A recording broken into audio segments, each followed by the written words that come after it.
Hello, everybody, and welcome to another episode of Sheen Magazine's Sheen Talk. We are here with the wonderful, melanated, beautiful, and talented Broadway, film, television actress, Jessica Francis Duke. Hold on one second, guys. Like, me and these Tic Tacs didn't want to let each other go, so let's fix them. I love it. That's a good thing about Zoom, right? You can adjust accordingly. We'll just edit it out if I don't want you guys to see what I just did. Thank you for joining, Jessica. How are you today? I'm wonderful. How are you?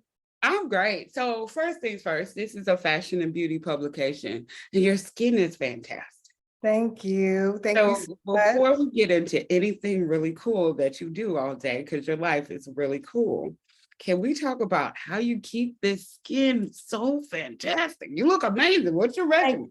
Thank you. I have a very strict regimen. I have my morning routine. I have my evening routine. I love Aveda products. That's the majority of my products right now, but I've been trying out numerous brands for years, and I finally have like my skin cocktail of numerous things, Aveda, and my favorite is the lactic acid from the all-in-one jeans, which is the what is that company? I can't even think of the company off the top of my head right now. And then I love Youth to the People. I love that company. They have a wonderful, which is my favorite, especially for us, queens. It's like a caffeine and vitamin C serum. I just have so many little cocktails that I love. I absolutely love. But yes, skincare is number one, and also water, and lots of tea. And lots of tea. So, it's did you say sleep? Tea. Oh, I was going to say, let's talk about it, because how are you getting sleep with all these jobs? You go back and forth. You find your sleep, you find your time. But I'm very strict about my me time. I'm very strict about my energy. And like, I always tell people I'm very protective over my energy. I'm very protective over my, just sort of recharge time. I love that. And that's how you keep your skin tight too. So I would like to discuss your career as an actress, because you have been in the game for quite some time. And I think a lot of times we've seen you in a lot of different things. We've seen you in Ozark. We've seen you in Jessica Jones. I think by proxy, were you in Luke Cage too? No. How did they do that? Like, I feel like they should have gave you 2 checks. They merged that show. I'm happy with, maybe there's something in the future. We'll see. They really do need to pick those back up. I'm like a Marvel geek, right? So like, I am too. I am such a Marvel geek. So I look forward to coming back to the Marvel family at some point. We'll see. Yes, and you've been on Broadway, all of that, different types of form of creative work.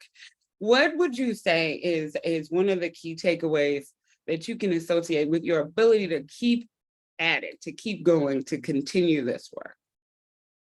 I've wanted to do this all my life, and there's never been a doubt in my mind that I'm meant to be on this earth to be a storyteller, so the idea of storytelling is just it's a drug for me. It's some people do this because they love it, some people do this because they want to be famous, and some people do this because they're called to do it, and I believe I'm called to do it. And I think when you wake up every morning with purpose, and when you have a sort of life goal in front of you, you can't stop. So that life goal, that purpose, that calling is what keeps me going every single day. I love that. So when we talk about purpose, I always like to know everyone's defining moment when they figured out, like you said, all your life, when you figured it out. Because a lot of people don't. We kind of just float through life and don't really know what our purpose is. Was there anything defining that you can identify that was like, okay, this is it? Because like I liken it to creatives, we have a buzz. Absolutely. Right. And there's like this flush and overwhelming feeling for people who aren't creatives. It feels great to have accomplished this thing, and it can be really small. So what would you say would be your initial buzz as it relates to acting?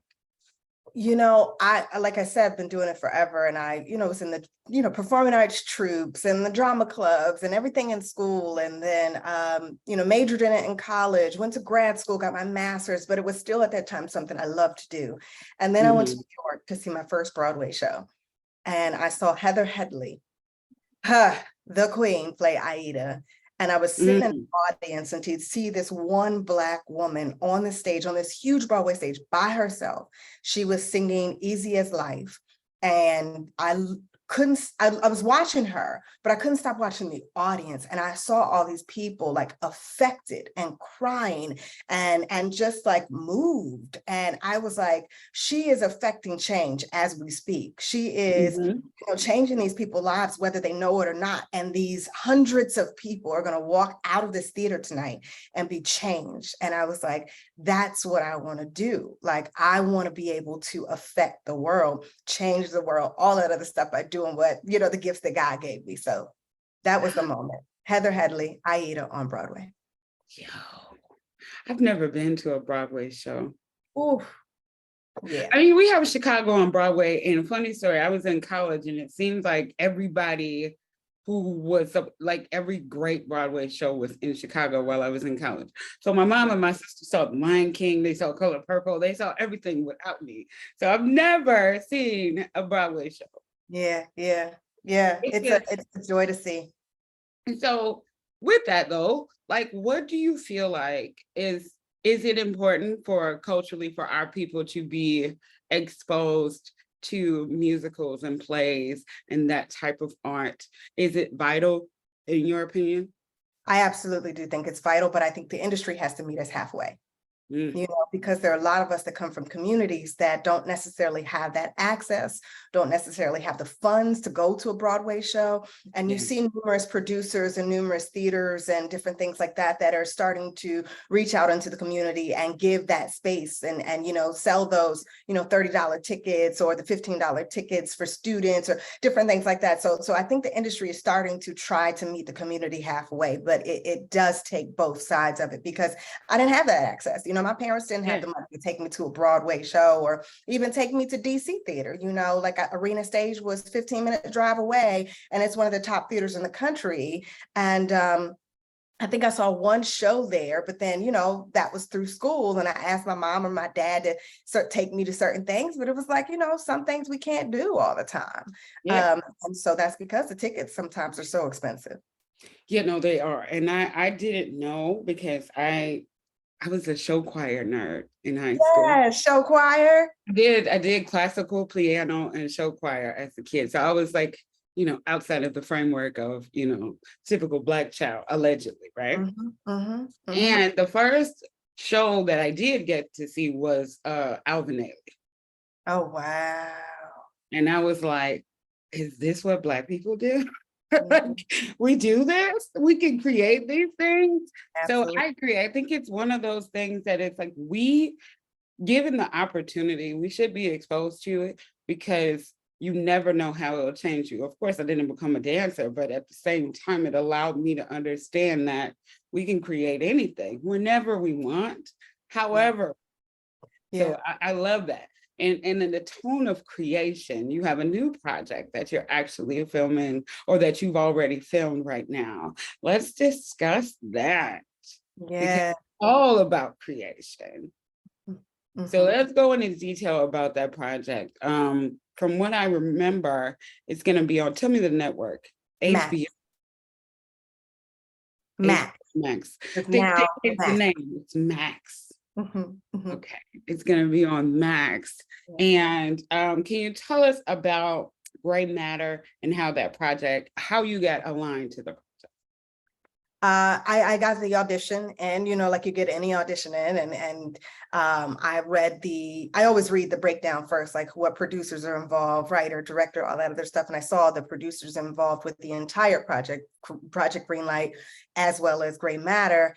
And it was a dream team of women that I look up to, aspire to work with on a regular basis. When you see Issa Rae attached to a project, when you see Gina Prince-Bythewood attached to a project, and Catchlight films that I had seen a couple of their films before that. And I just was like, this is a dream team of women to be involved with. And the casting director was the casting director of one of my favorite shows in the whole wide world. I was like, okay, this is going to be good. And then I read the script and I was like, this is me.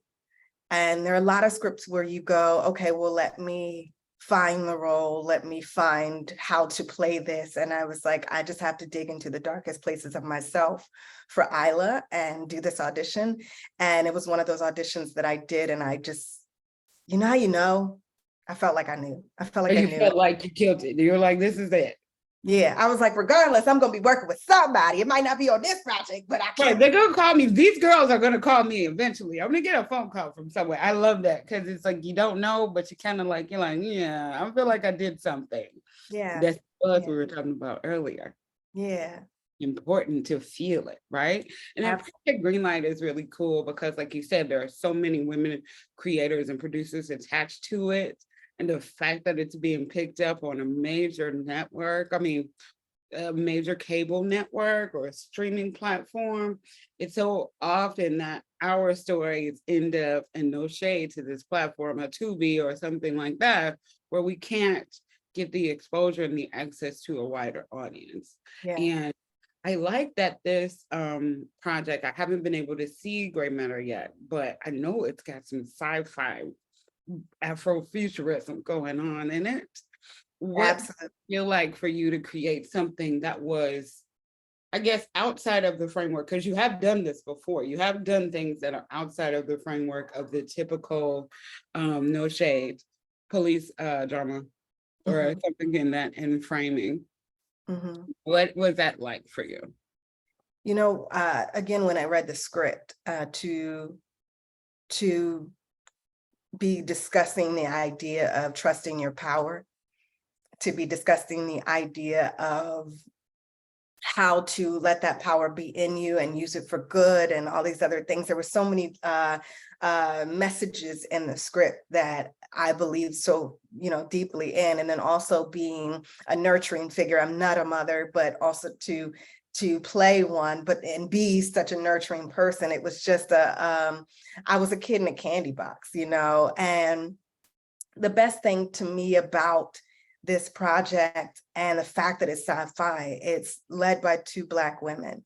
And that's a rarity that you see in sci-fi, is a movie led by 2 Black women, directed by a Black woman, produced by Black women. There were Black women all over the set. I remember the first day, the table read, I walked in and it was just a room full of women of color. And I was like, where did I land?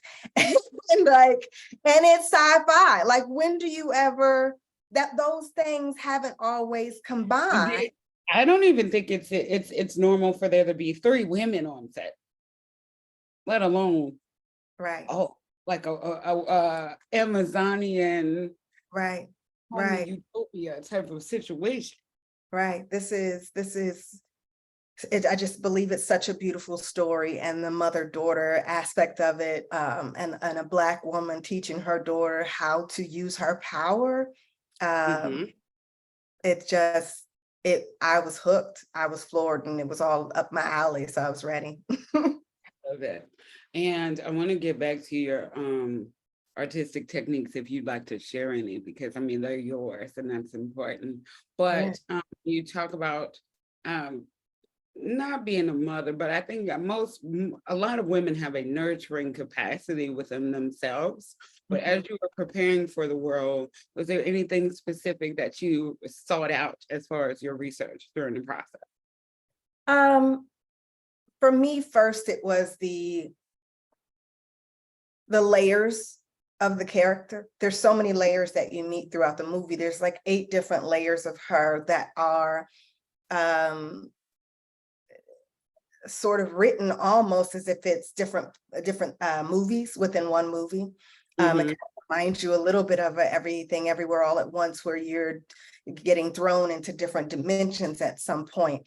And so I had to approach it as these separate little movies. There was the movie between myself and my daughter. There's the movie of my past. There's the movie of all these little instances in which I come in. So I had to break apart the script in a sort of intricate way. And I always do this anyway. My script was so messy by the end. And I asked myself all these questions.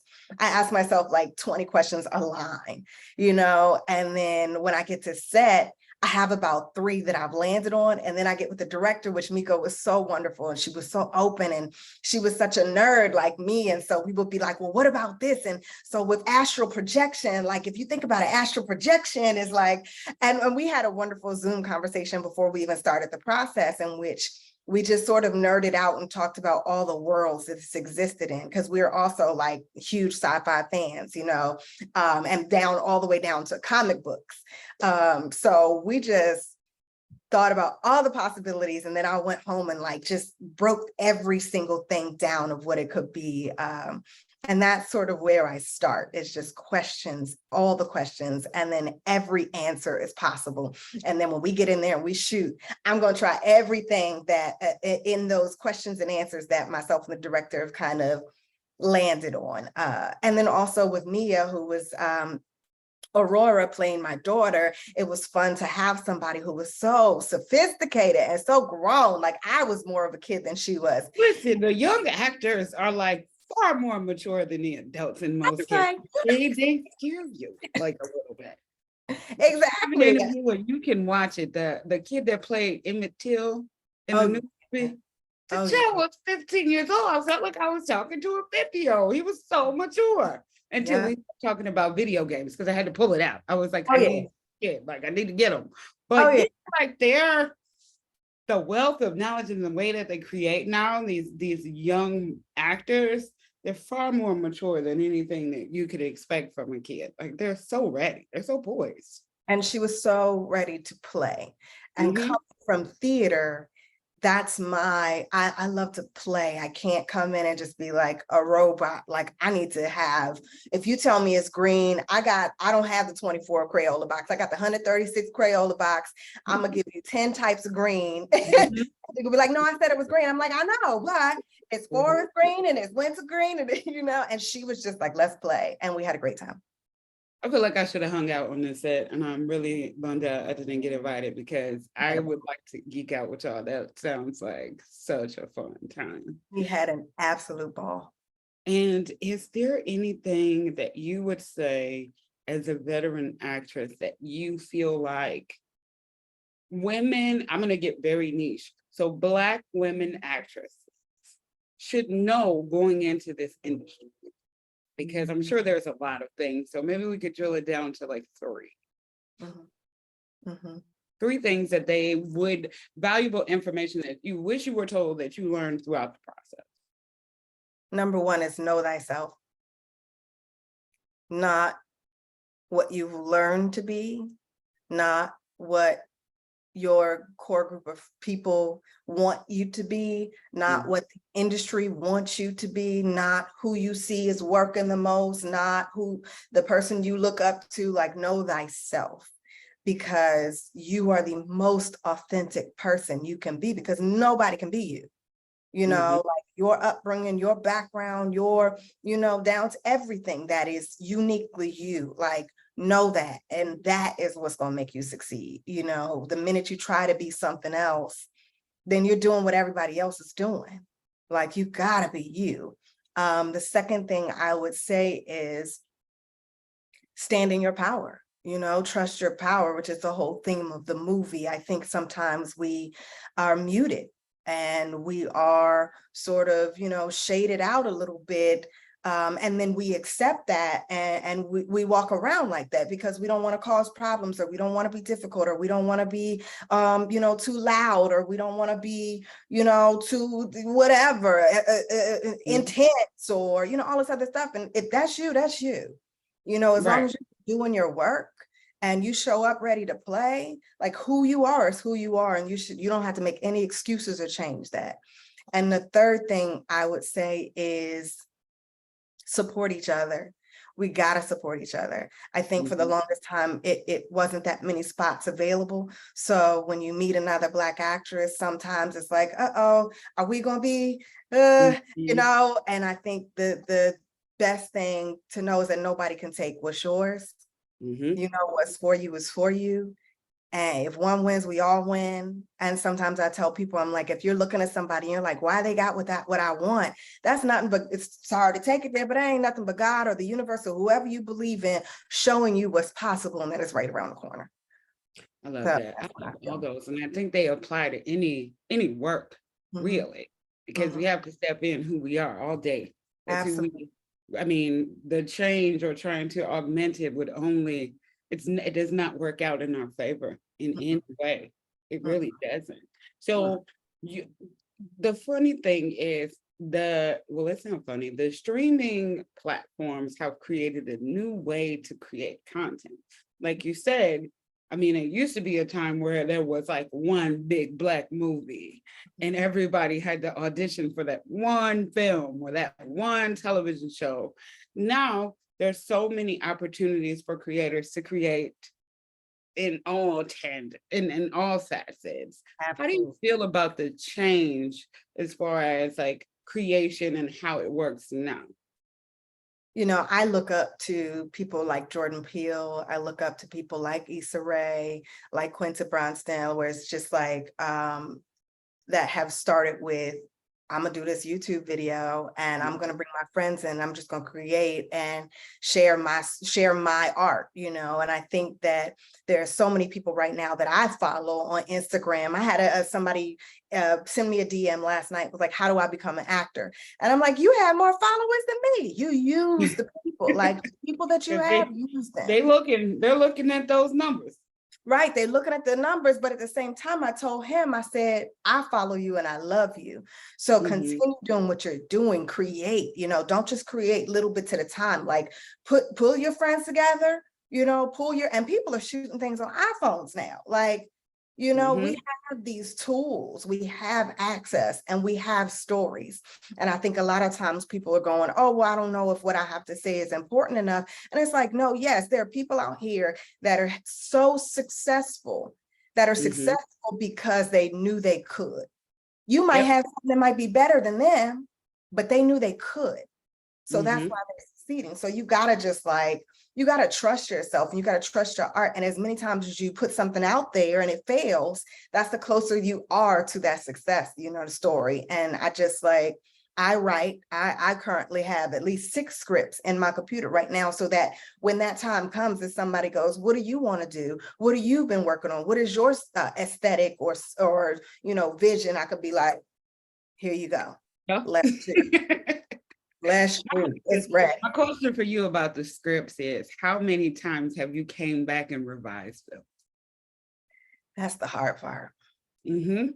That's the hard part. And I that's have, like you said, it's 6. I probably have like 3. I got like 2 pilots and then like a YA drama. mhm, I've mhm, probably changed them about 8 times mhm. Because at I think minimum. and I think and then sometimes we go back and we change them before they're even finished. Mhm, And then that gets in our way of finishing. mhm. So I always say you just got to write a bad draft. Yeah.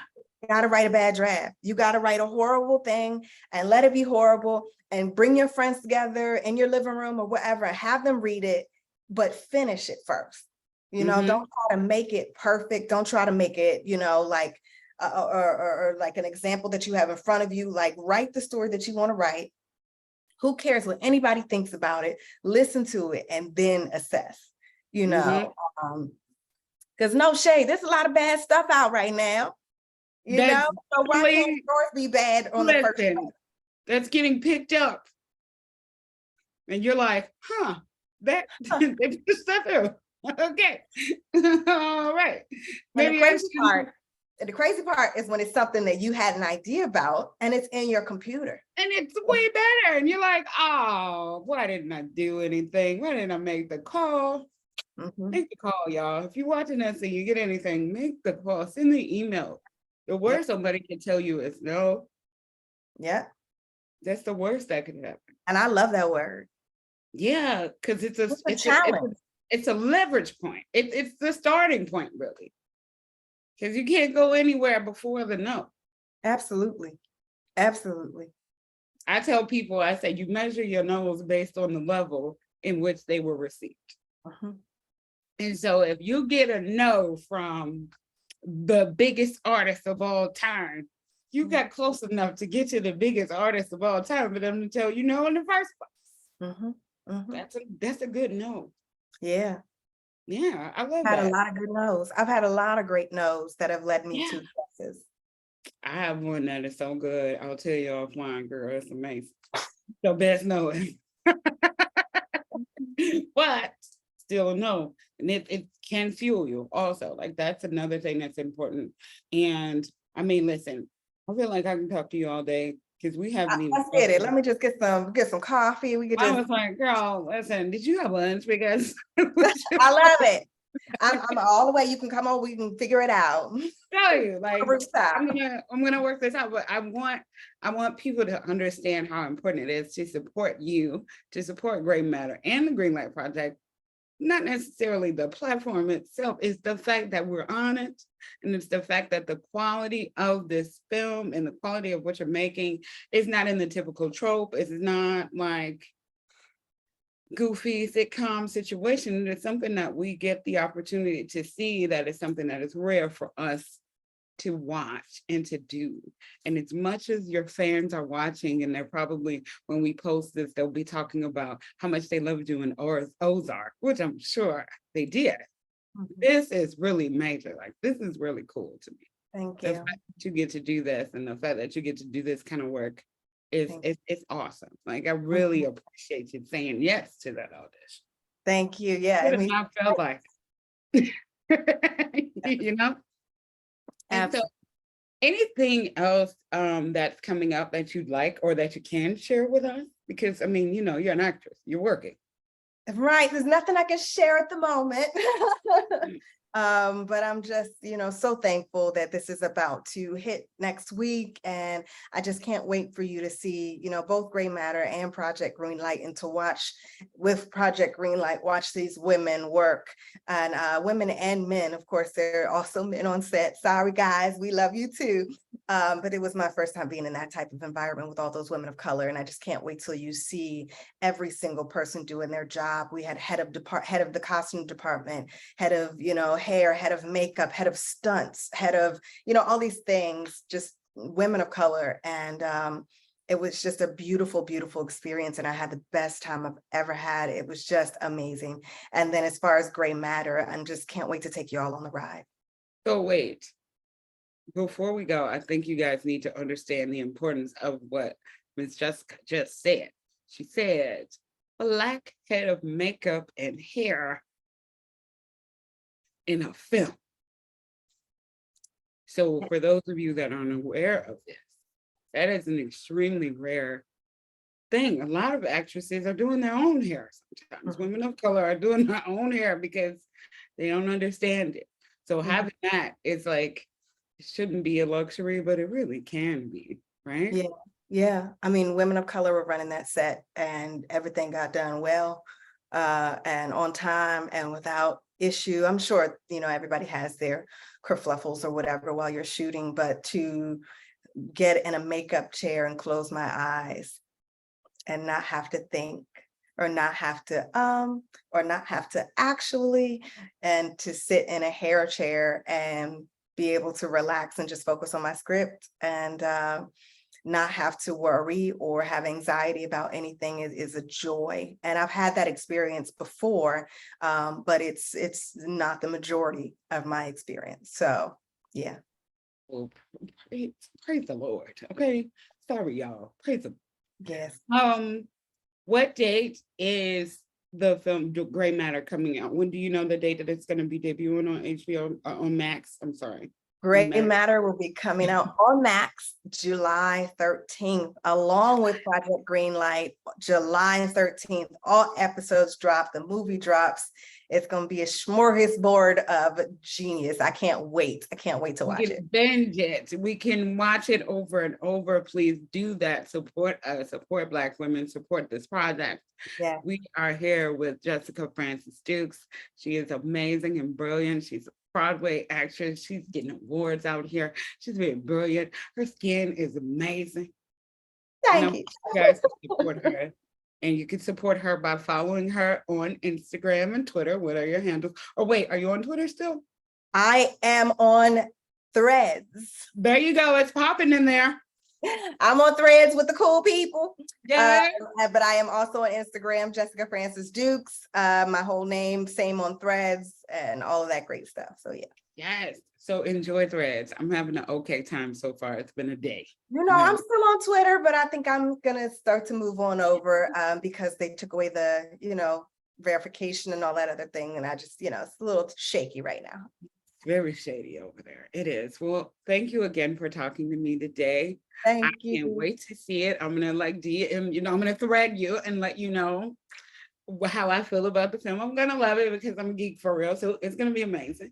And I look forward to it. So thank you so much for joining Sheen Magazine today. You can follow me, Laura Miller, Laura Miller Pens on Instagram and Thread. Okay. It's also Laura Miller Pens on Spill because I support us everywhere. Okay. Yes. So thank you again, Sheen Magazine, Sheen exclusive with Jessica Francis Duke.